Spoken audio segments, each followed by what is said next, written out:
Hey guys, as we close out February 18th, of course, we all know what happened in 2001, and I was doing some looking online. A friend of mine had mentioned me on Facebook or tagged me on Facebook that there was an interesting stat that I had pulled up, which was Dale's first Daytona 500 start was on 2/18/79. Of course, his last was on 2/18/01.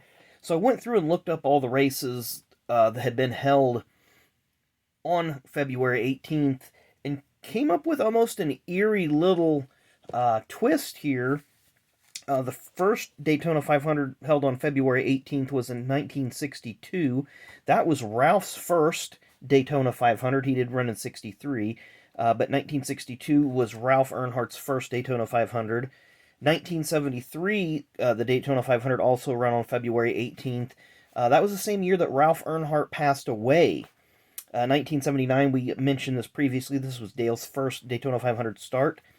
1990, Dale led the most laps he'd ever lead, I believe, in a Daytona 500. I believe he led 155 laps or thereabouts that day, maybe even a little bit more, but had that tire failure on the last lap just to kind of grind into that. Of course, that was on 2/18/90. 2/18 and 96, that was the only pole that Dale Earnhardt ever won for the Daytona 500. We do know that Dark Sunday in 2/18/01.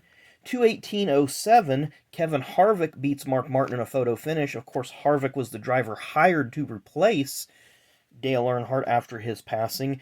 And then 2/18/18, 20 years after Dale Earnhardt wins, Austin Dillon wins. Again, on the 18th, 2/18, Austin Dillon won the Daytona 500 in the 3-car. So that's just the Daytona 500. Then I started going down through some of the other contingent races and so forth.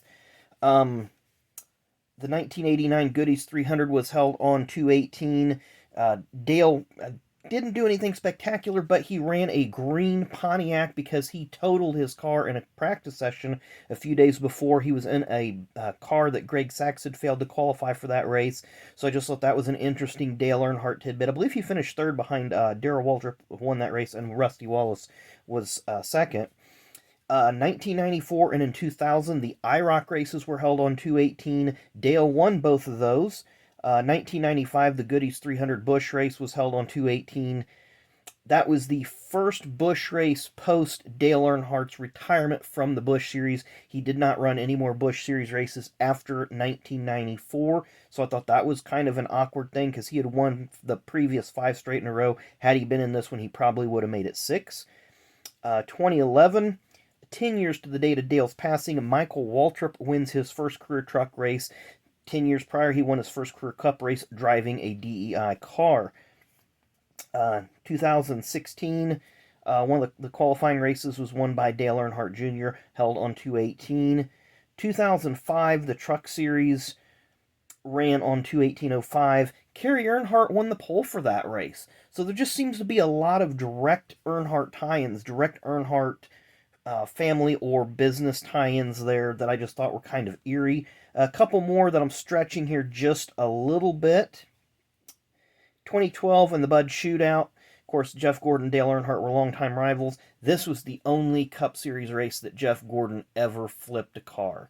So just kind of thought that was a bit strange. And in 2000, the first ever Truck Series race held on 2/18/2000.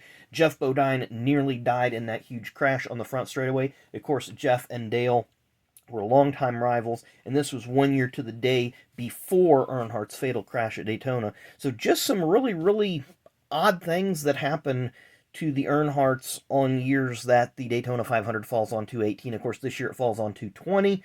But again, I just thought all those little instances where the Daytona 500 falls on February 18th, just some kind of weird lineage thing going on. So I don't know if I really don't believe in all that weird, spooky, whatever you want to call it stuff, but it's just really, really weird. NASCAR has a lot of cool numerology or whatever you want to call it, but I just wanted to share with you guys real quick before 2/18 comes to a close.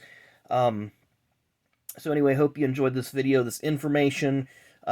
It's not meant to, create any uproar, but it's just kind of some strange coincidences that I've noticed over the years and thought I'd share with everybody else. So thanks again for watching. Make sure you hit that like button, hit that subscribe button. See us tomorrow. or whenever you do see this. So thanks again. Appreciate it. Everybody have a great night.